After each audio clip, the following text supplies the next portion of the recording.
আসসালামু আলাইকুম। আজকে আমি দেখাবো কিভাবে এমব্রয়ডারি মেশিন দিয়ে তৈরি হয় একদম নিখুঁত সুন্দর ফুলের ডিজাইন। আপনারা দেখতে পাচ্ছেন মেশিনের প্রতিটি স্টিচ কতটা পরিষ্কার এবং সুন্দরভাবে বসানো হয়েছে। কাপড়ের উপর প্রথমে আমরা কাপড়ের উপর ডিজাইনের প্রতিটি ড্রয়িং মার্ক করে নিই।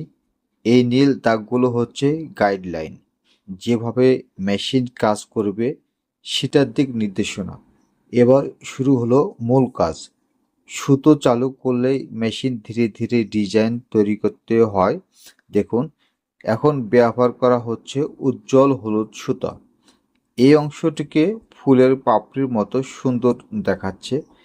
একটা একটা লেয়ার করে মেশিন সুতো বিছিয়ে দিয়ে কাপড়ের উপর যেন সূর্যের আলো ছড়িয়ে পড়ছে ফুলের মাঝে।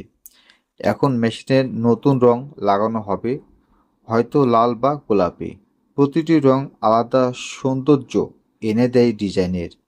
এই ধরনের এমব্রয়ডারি কাজ সাধারণত জামা, কামিজ, কুর্তা, পর্দা